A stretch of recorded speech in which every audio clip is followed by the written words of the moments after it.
حضور کی ایک پاکیزہ سنت ہے ہجامہ کروانا. ماڈرن دنیا میں اسے کپنگ تھیراپی بولا جاتا ہے.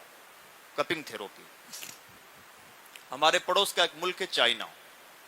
ہم سب جانتے ہیں کہ آج سے پہلے اس کی آبادی سب سے بڑی آبادی تھی. اس وقت ہم بازی مار گئے ہیں, ہمارا ملک سب سے بڑی آبادی بن گیا ہے. جہاں آبادی بڑی ہوتی ہے ظاہر سی بات ہے بیماریاں بھی زیادہ ہوں گی. چائنا اس بات کو لے کر پریشان تھا. چائنا والے الگ اینگل سے سوچتے ہیں, انہیں مسلسل ترقی چاہیے, نہ بیماری چاہیے نہ پریشانی چاہیے اور نہ غربت چاہیے, اور ترقی یافتہ لوگ ایسے ہی سوچتے ہیں. تو چائنا کو بیماریوں سے نجات چاہیے تھی. جہاں آبادی زیادہ بیماریاں زیادہ. ہاسپٹل بنانا بیماریوں کا علاج نہیں, بلکہ بیماریاں جہاں سے پیدا ہوں وہ جڑ کاٹ دینا بیماریوں کا اصلی علاج ہے. بے شک سبحان. اور حضور پاک کی ایک اور حدیث سننے بیچ میں یاد آ گئی. فرماتے ہیں احتیاط آدھا علاج ہے. کیا شان ہے پیغمبر, سبحان اللہ سبحان. احتیاط آدھا علاج ہے. ہضم کو اللہ نے آدھا, اللہ کے رسول نے آدھا علاج کہا. تو چائنا کے سامنے چیلنج یہ تھا کہ بیمار ہونے سے اپنے لوگوں کو کیسے بچایا جائے. بہت ماتھا پچی کی, بہت دماغ سوزی کی, اینڈ میں اس نتیجے تک پہنچے کہ بیماریاں پیدا کیوں ہوتی ہیں. تو پتہ چلا بیماریاں اس لیے پیدا ہوتی ہیں کہ خون میں انفیکشن ہو جاتا ہے. یعنی بیماریوں کی جڑ ہے بلڈ. بیماریوں کی جڑ ہے بلڈ. بلڈ میں جب انفیکشن ہوتا ہے تو اس کی الگ الگ شکلیں ہوتی ہیں. بلڈ میں انفیکشن ہوا, ہو سکتا ہے کوئی پھوڑا نکل آئے.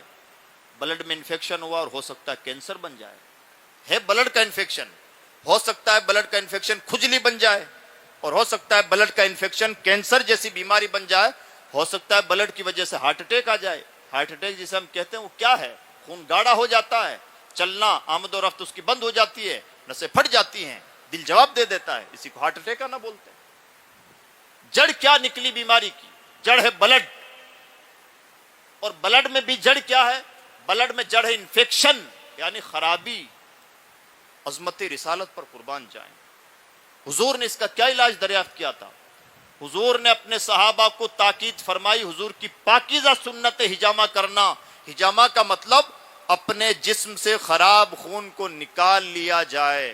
جب خراب خون کو نکال لیا جاتا ہے تو باقی خون ٹھیک ہو جاتا ہے, اور باقی خون ٹھیک ہو جاتا ہے تو انسان تر و تازہ ہو جاتا ہے. ایسا لگتا ہے جیسے اس کے اندر پھرتی پیدا ہو گئی.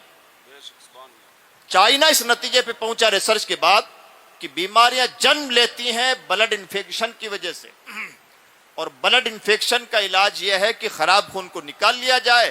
جیسے خراب خون نکلے گا باقی خون فریش ہو جائے گا, اور فریش ہوتے ہی ہم تازہ دم.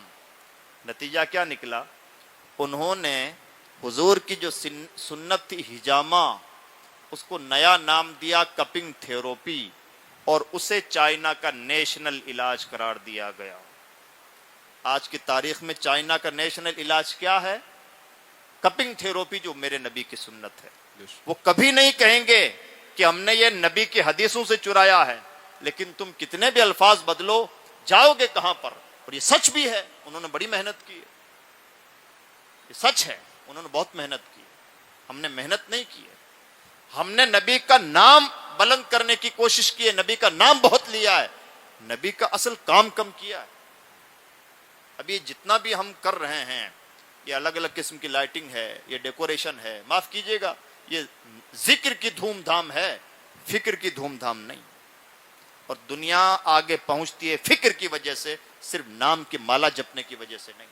انہوں نے ریگولر میتھڈ ڈیولپ کیا جس کا نام رکھا کپنگ تھیراپی. وہ کپ, اب تو ہجامہ سینٹر جگہ جگہ کھل گئے ہیں, وہ کپ جن سے ہجامہ کیا جا رہا ہے, مجھے کہتے ہوئے دکھ ہے کہ وہ کپ ان لوگوں نے ڈیولپ کیے ہیں جو نبی کا کلمہ نہیں پڑھتے. انہیں علاج ملا نبی کی سنت میں. نبی کو کریڈٹ کبھی نہیں دیں گے کہ یہ ہم نے پیغمبر اسلام سے لیا ہے, لیکن سچائی یہ ہے کہ نبی کی سنت کو چرایا ہے, تب جا کے چائنا بیمار ہونے سے بچا ہے. اور آج بھی ان کا نیشنل علاج میرے پیغمبر کی ایک سنت ہے. اگر دشمن مجبوری کی وجہ سے نبی کی سنت اپنائے تو وہ بیمار نہ پڑے اور اس کی ترقی کی رفتار تیز ہو جائے. اگر ان نادان دوستوں نے دوستی کے نادے نبی کی سنت کو اپنایا ہوتا تو کیا آج ہم کینسر سے تڑپ رہے ہوتے اور مر رہے ہوتے. آج بھی کتنے لوگ ہیں جنہوں نے ہجامہ کروایا ہے. پرابلم کیا ہے,